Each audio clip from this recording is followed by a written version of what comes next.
NEET आने में सिर्फ 1 महीना बचा है एंड इस टाइम पे जो सबसे ज़्यादा डर लग रहा होता है नीट एस्पिरेंट्स को, वो इस चीज़ का लग रहा होता है कि या तो उनके नीट के मॉक टेस्ट के अंदर स्कोर अच्छे नहीं आ रहे होते हैं, या तो उनके जो स्कोर आ रहे होते हैं वो इंक्रीज़ नहीं हो रहे होते हैं। तो ये चीज़ जो है ये हर साल हर एक नीट एस्पिरेंट फेस करता है, मैंने भी फेस करी थी। एंड अगर तुम सोचो कि इस वीडियो के अंदर मैं तुम्हें कोई स्ट्रैटेजी बताने वाली हूँ कि तुम कैसे अपने स्कोर को इंक्रीज़ कर सकते हो, तो वो मैं नहीं करने वाली हूँ। बिकॉज़ देखो, नंबर तुम्हारे उतने ही आएँगे, ठीक है? उसके आस-पास ही आएँगे जितना तुमने पढ़ा होगा। अगर तुमने पढ़ा नहीं है, तो ऐसा नहीं हो सकता है कि तुम्हारे बहुत ज़्यादा अच्छे नंबर आ जाएँ, या फिर ऐसा नहीं होगा कि तुमने बहुत मेहनत करके पूरे साल पढ़ा है एंड स्टिल तुम्हारे नंबर नहीं आ रहे हैं, ठीक है? दोनों अनफ़ेयर चीज़ें कुछ नहीं होने वाली है। एंड मैं तुम लोगों को एक सिंगल चीज़ बोलूँ, एक सिंगल स्ट्रैटेजी बोलूँ, तो वो ये है कि पढ़ना तो पड़ेगा, ठीक है? पढ़ना एक्चुअल में पड़ेगा, उसका कोई शॉर्टकट नहीं है। अब तुम पढ़ कैसे रहे हो? तुम एकदम हार्ड वर्क से डेडिकेटेडली हर एक चीज़ को, हर एक वर्ड को पॉइंट टू पॉइंट पढ़ रहे हो, या फिर तुम थोड़ा स्मार्ट वर्क कर रहे हो, तुम जो इंपॉर्टेंट चीज़ें हैं उन्हें टारगेट कर रहे हो।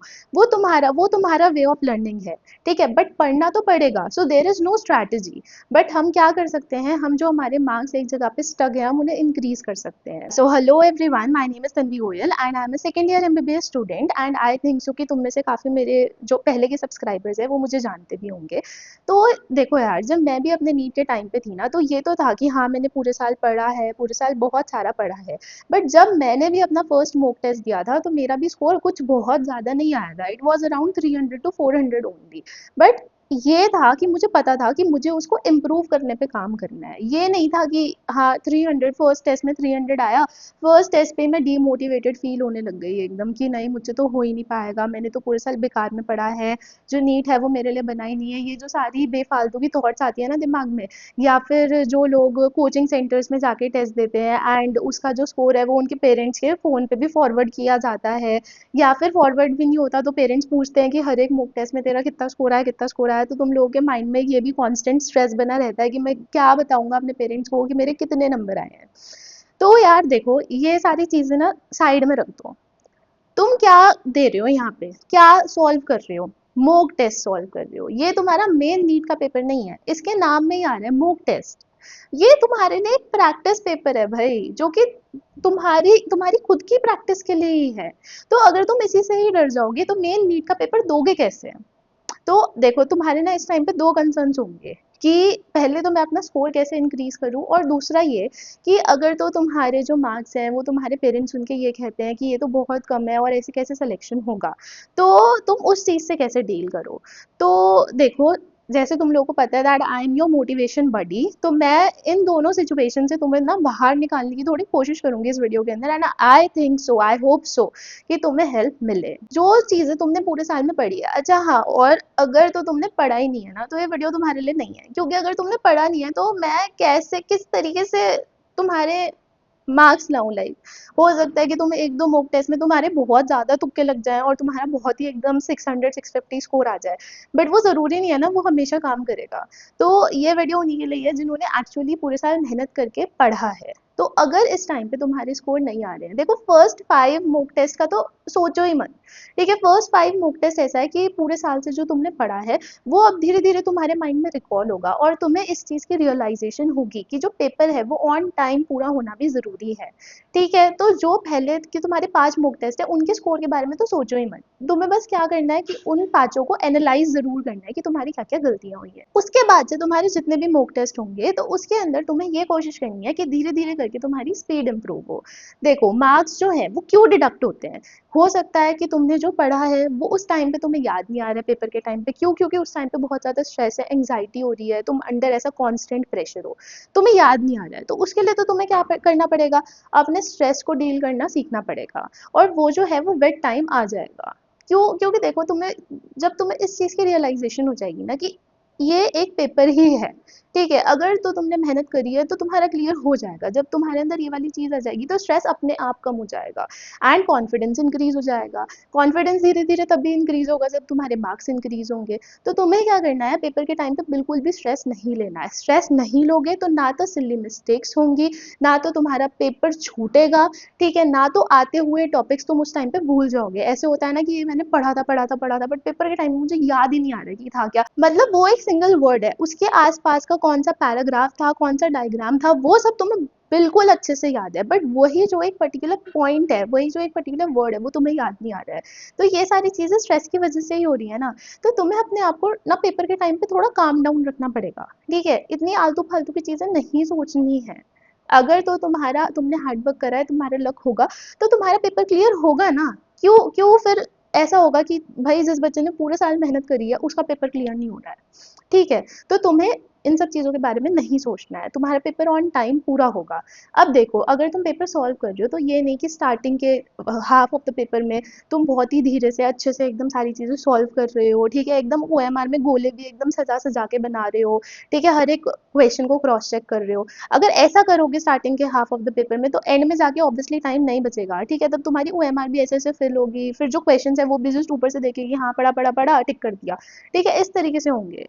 तो ऐसे अगर तुम करोगे तो उससे क्या है कि स्टार्टिंग का पेपर तो तुमने इतने अच्छे से कर दिया, और जो एंड का पेपर है उसके अंदर तुम्हारे सिली मिस्टेक्स होने के जो चांसेस है वो इंक्रीज हो गए, या हो सकता है इवन तुम्हारा पेपर छूट भी जाए, ठीक है? क्योंकि ऐसे बहुत बार होता है, हमारा कोई पेपर होता है स्टार्टिंग में तो हम लगे पड़े रहते हैं कि अच्छे से करेंगे एकदम, जैसे जो हमारे रिटर्न एग्जाम्स होते हैं उसके अंदर भी 2 नंबर के क्वेश्चन में हम 5 नंबर जितना लिख रहे हैं, और एंड में फिर जब 5 नंबर वाले क्वेश्चन आते हैं तो उस टाइम पे हमारा टाइम छूट रहा होता है। तो तुम्हें ऐसे नहीं करना है।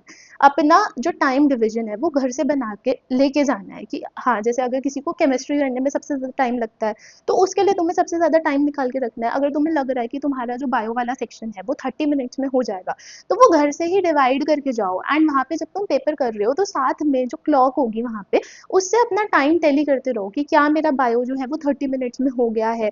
अगर तुम्हें लगे हो गया है तो ओके, तुम अपने प्लान के अकॉर्डिंग जा रहे हो। अगर तुम्हें लगे कि नहीं, मेरे को तो 5 मिनट एक्स्ट्रा लग गए हैं, तो तुम्हें ये सोचना पड़ेगा, अच्छा अब मुझे जल्दी कौन से सेक्शन में करना है, मुझे फिजिक्स अब जल्दी करनी है, केमिस्ट्री जल्दी करनी है। अगर तुम्हें लगे कि तुम्हारा जो बायो का सेक्शन है तुमने उसके लिए 30 मिनट रखे थे, अब वो तुम्हारे 25 मिनट्स में हो गया है, 5 मिनट जल्दी हो गया है, लाइक हो सकता है, ठीक है? हो सकता है, कुछ भी हो सकता है। तो तुम्हें ये होगा कि हाँ, अब मेरे को डिफिकल्ट सेक्शन लगता है केमिस्ट्री, अब उसके लिए मुझे थोड़ा और ज़्यादा टाइम मिल गया है। तो तुम्हें इस तरीके से ना, जब तुम पेपर देने बैठे हो तो तुम्हें अपने पेपर को और टाइम को साथ में टैली करते रहना पड़ेगा। इससे क्या है कि तुम्हारा पेपर छूटेगा नहीं, साथ में तुम्हारा पेपर के टाइम पे कॉन्फिडेंस बिल्डअप होता रहेगा। अब जैसे जब मैं पेपर दे रही थी तो उस टाइम पे क्या था कि मेरा जो बायो वाला सेक्शन था ना, तो जितना टाइम मैं लेके चली थी उतने टाइम में मेरा हो गया।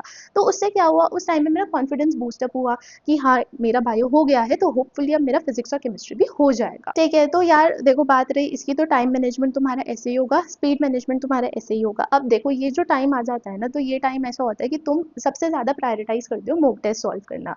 अब अगर मैं तुमसे पूछूं कि तुम क्या प्रेफर करोगे कि तुम कोई एक चैप्टर उठाओ और उसी चैप्टर के क्वेश्चंस लगाते रहो अनटिल एंड अनलेस वो वाला जो पर्टिकुलर चैप्टर है, ये टॉपिक है, वो तुम्हारा बहुत ही ज़्यादा वीक है, तो तुम नहीं करोगे ना। तुम कहोगे कि नहीं, अब मैं like whole syllabus as a whole मैं उसके पेपर देता हूँ, क्योंकि वो एक अलग चीज़ हो जाती है, एंड इंडिविजुअल टॉपिक्स उठा के सॉल्व करना वो एक अलग चीज़ हो जाती है। अगर मान लो कि तुम पूरे होल सिलेबस का पेपर दे रहे हो, टेस्ट दे रहे हो, तो कभी कभी क्वेश्चन ऐसा आ जाता है कि उसके अंदर तुम्हें सोचना भी पड़ जाता है कि यार ये आया कौन से चैप्टर से है, मुझे यही नहीं समझ में आ रहा, मैं फॉर्मूला तो तब लगाऊंगा। बट अगर तुम किसी एक चैप्टर के दे रहे हो तो तुम्हें पता होगा कि हाँ, ये इसी चैप्टर का है, इसी चैप्टर का कोई से कोई फॉर्मूला में से तो लग ही जाएगा। तो मेरा तो इस टाइम पे आके माइंडसेट थोड़ा ऐसे ही हो गया था कि मुझे फुल सिलेबस पेपर ही देना है भाई, मैं किसी एक पर्टिकुलर चैप्टर को उठा के अब वो सब नहीं कर रही हूँ। तो भाई इतना स्ट्रेस आउट होने की नीड नहीं है, ये जो है ये मॉक टेस्ट ही है, ठीक है? ये तुम्हारी खुद की प्रैक्टिस के लिए है। इनमें अगर किसी में ज़्यादा स्कोर आ रहा है तो ओवर कॉन्फिडेंट होने की, अगर किसी में कम स्कोर आ रहा है तो बहुत ही ज़्यादा डीमोटिवेटेड डिप्रेस्ड होने की नीड नहीं है, ठीक है?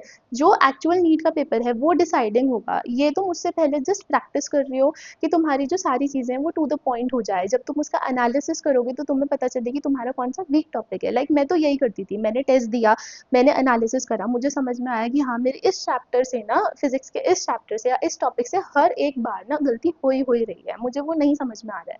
फिर मैं उसको दोबारा उठा के उस टॉपिक को निकाल के उसको पढ़ूंगी। तो ये जो मॉक टेस्ट है ये इसलिए होते हैं, ये स्ट्रेस आउट होने के लिए नहीं होते हैं।